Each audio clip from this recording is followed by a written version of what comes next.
What's the wildest cheating story you've heard? Couple was together for 8 years, both working at sea on the same ship for 8 to 10 week trips. Bought the house and heading towards marriage, kids, etc., etc. Started an 11-week trip and noticed something wasn't right.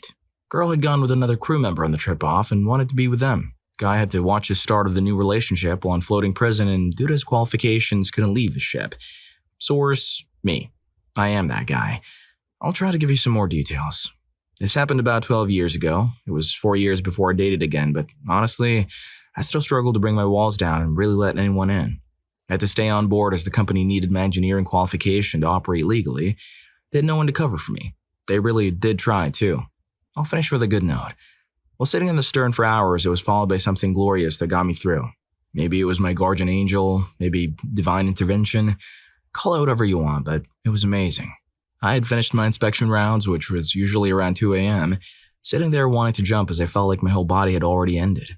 I was just there for the ride. I must have entered a trance-like state as the next thing I looked up from the rushing water to see the sun just starting to peek over the horizon, showing one of the best sunrises I've ever seen.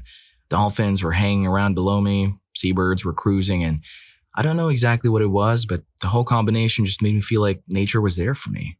But she also didn't want me to join her. So I guess my take from all this is that if you're ever in a position this low, and you think ending it all is the only way out, find the one thing that you love and hold on to it tightly. Life will always get better. Trust me, it will get better. Mother Nature, I love you. Damn. I needed that. I really needed that. Story 2. Oh my god, my own. Okay, so I had cancer very young. Wasn't sure I could have kids, got married and waited 5 years to start trying. Got pregnant in the first try. Yay, oh my god, over the moon. 1998, so no cell phones, quite yet. 4th of July weekend, and hubby wants one last night out with the guys. No problem. I still had like 8 weeks to go. Well, my water breaks in the middle of the night. I'm alone. I page and page and page, nothing. So I call my sister-in-law, who's also very pregnant, and she picks me up while her hubby, my hubby's brother, tries to track him down. No luck. Call my parents who get there early in the morning. Finally, around 8 a.m., in comes hubby super buzzed. My dad, a cop, is pissed. He knows hubby was out all night and rode his Harley to the hospital plastered. Anyway, the baby comes and he's a perfect little 4-pound burrito. Tiny, but A-okay. I don't really press on the whole where the hell were you situation because new baby and all. So we purposely plan on a sibling 2 years apart. Again, pregnant in the first try. Unbelievable. They're 2 years, 10 days apart. Perfect. Here's where the fun begins. While heavily pregnant with number 2, I'm at a pottery painting party with a bunch of other moms. I only knew one person there. We're all chatting and painting little toys for our babies and such. Of course, birth stories come up. This one girl starts telling us this story about how she was on a date with the hottest guy on the 4th of July, but his pager kept going off, so she got concerned. Yes, they were doing the dirty, so he was ignoring it. Finally, realizing he's hammered and ignoring an emergency, she throws water on him and tells him to get his bum to whoever is paging him. He says, "Oh no, my sister-in-law's in labor. I have to go." And takes off like a bat out of hell. Remember, I was paging him for hours, not the sister-in-law. I gently asked her if his name was Jack and did he have specific tattoos and the most beautiful blue eyes. Was out with another couple named blah and blah. She said, "Oh my god, yes. Do you know him? How is he?" "Yes, I do know him. I'm his wife, and I was in labor that night. Very premature labor and frightened. I was the one paging him relentlessly." She freaks out. She had no idea he was married. I'm really trying to stay calm while the other ladies are just staring. She starts to cry, hard, and apologize. I got up and hugged her. I told her it's okay. She didn't know. His marriage wasn't her responsibility and she did nothing wrong. She thanked me for being so kind and left. I felt awful for her. He purposely told her it was his sister-in-law so he could see her again, but apparently lost her number, so I don't know. She said she never heard from him again. You go home, confront him, and he lies. Then I say her name and what she looks like, where they went and what they did. He continues to lie, then gaslight, then blame me for having babies, so it was my fault. He became a worthless lying alcohol. I filed for divorce on the new perfect baby's first birthday. The friend he went out with apologized to me after it all came out. He said he had asked a bunch of the guys if they wanted to double date or something. My husband was the first to jump in. Friend felt awful and tried to talk him out of it. Reminds him I'm pregnant and a good wife. Hubby promised nothing would happen. He just needed a night out. Okay. Friend and I had known each other since childhood. I forgave him and moved on.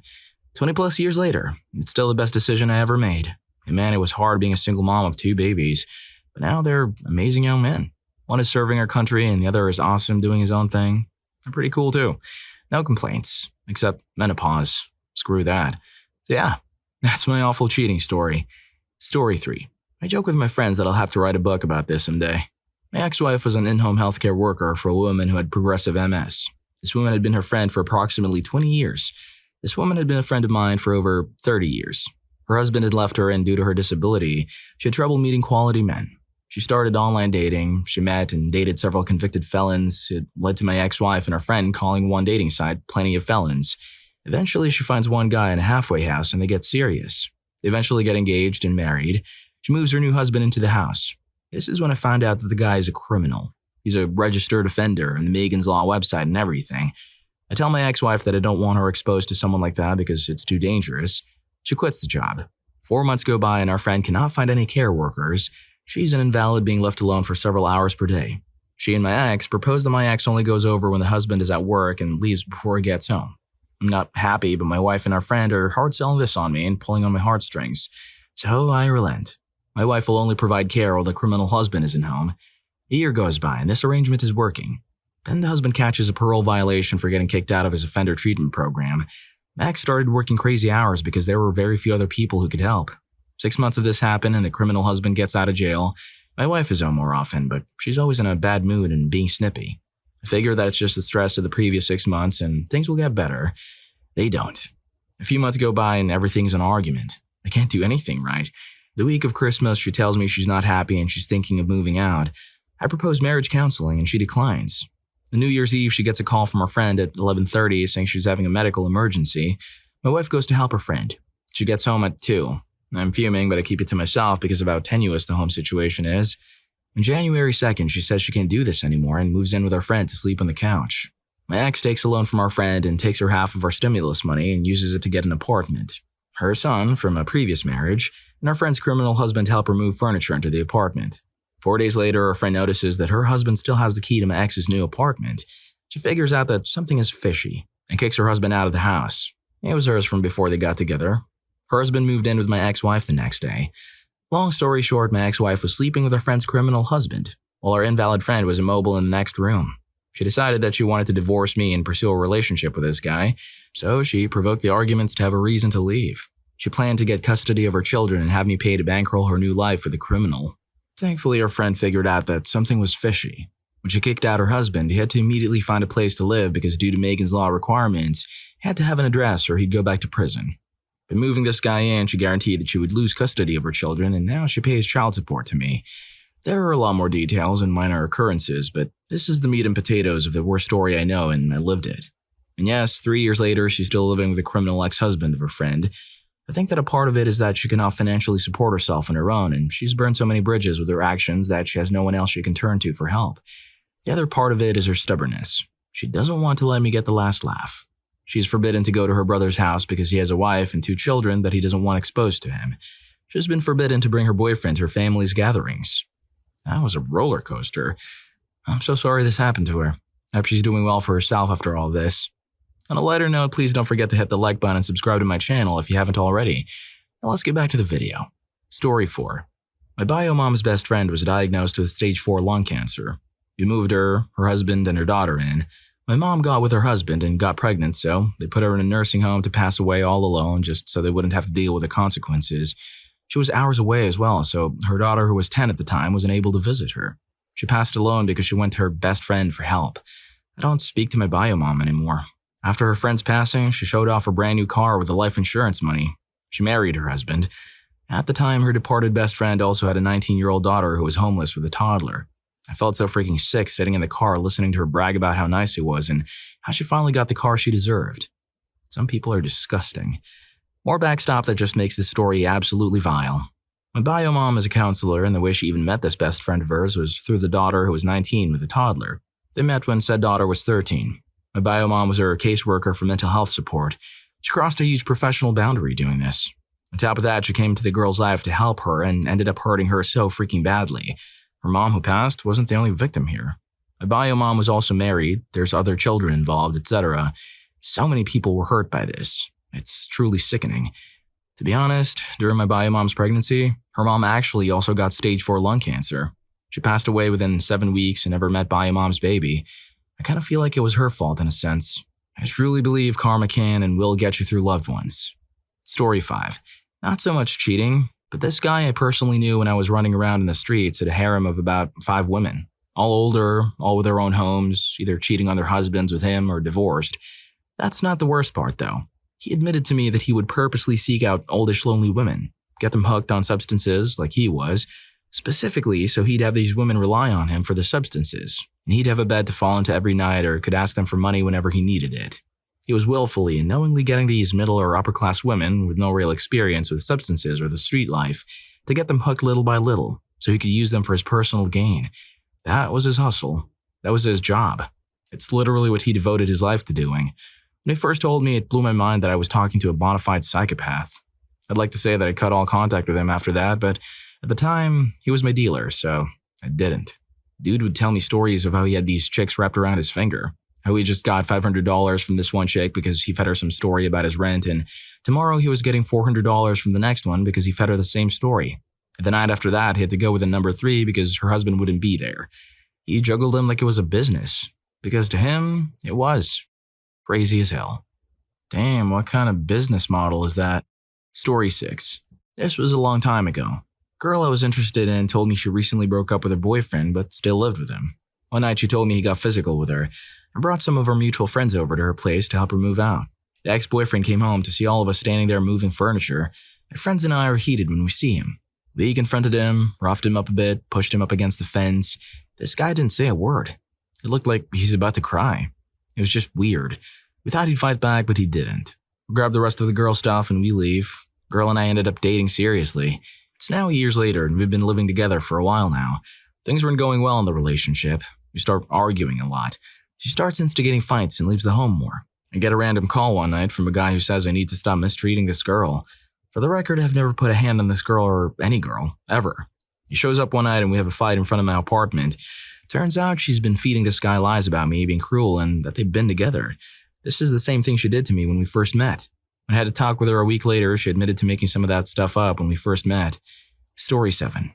One day I got a call from a friend who I would see every few months. He was pissed off, crying, and said he needed someone to have a beer with and talk to. I go meet him at a local bar and he's freaking losing it. He starts telling me the story that a few months ago he had a mate he went to the military with, fall on hard times and became homeless. To help him out, it paid for him to get a moving truck and move all his stuff down to his house and live with him for a while to get situated. He moves in, my buddy gets him a job somewhere and he's doing great and doing much better for himself. Well, one night my buddy wakes up in the middle of the night and his wife is gone. And he looks around the house and can't find his wife anywhere and he notices his buddy is also gone. He goes out to his driveway and his truck windows are all covered in steam. He opens the door to see his wife's face. He said he ran in the house infuriated. My guess is to grab something then run back out and his buddy was gone and his wife was still getting dressed in the truck. They ended up getting divorced. He was single for several years doing his thing. I only really see this friend from social media now, but see that he and his ex-wife got remarried and had more kids together. I don't know how he accepted her back after that scene. Well, one thing's for certain, that man does not have any self-respect. Story 8. I moved across the country to marry a guy I met online. We have no issues and have been married for 16 years. I made a new friend, and one of my old friends from my hometown called me when I was with my new friend. They flirted over my phone call and ended up looking for distance dating. Now, my friend from my hometown, Sally, was known to be a bit promiscuous. She had done many things that I honestly shouldn't have remained friends with her over, including getting with my boyfriend who later came out as gay. Wild tangent, sorry. Needless to say, I should have been kind to my new friend, Kent, and explained better who she was and not to get involved. Anyway, Sally comes out and stays with him for a week, leaving her child with her mom so she can come out for a casual night. When she gets back, she admits to cheating on him because she has a high desire. He forgives her and says that it is tough to feel that way and that in the future, if she's feeling that way, she should talk to him.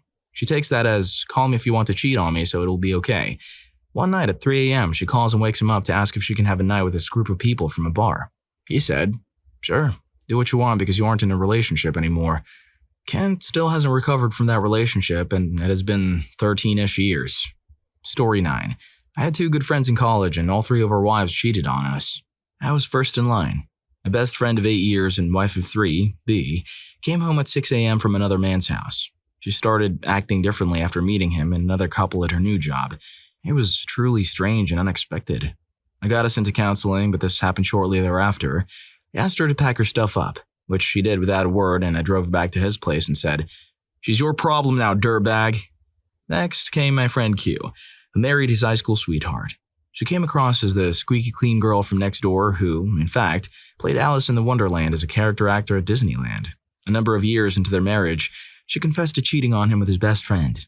This was on the eve of their anniversary, and they had tickets for a getaway to the Bahamas to celebrate. He told her he'd not be joining her, so she went alone. When she was gone, he had a paternity test done that indicated he was not their child's father. Their marriage ended, and she took their daughter with her. The last was my friend D, whose wife O cheated on him while she was out of town.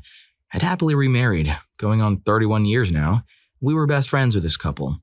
Although they never told us the situation, we suspected as much, as they stopped getting together with us. She completely changed her appearance from Jay. Crew barn jacket girl to drab, and he looked as though he'd been through the ringer. Some months later, I got a call from my friend Q. He told me someone had seen O coming out of another guy's apartment early one morning and asked whether she was having an affair. I asked who he was who told him that, and with a lot of coercing, he finally admitted it was my ex-wife. The truth came out, and D and O split up. He remarried and now has children. Damn, the names kinda got me confused a little bit. Story 10. One of my wife's cousins passed away from cancer after a 30-year marriage. When her husband was clearing out her home office, he found a box with diaries, receipts, letters, hotel keys, etc., detailing the hundreds of times she cheated on him with random guys throughout their whole marriage, going so far as to take their daughters to meetups and gaslighting them about what was happening.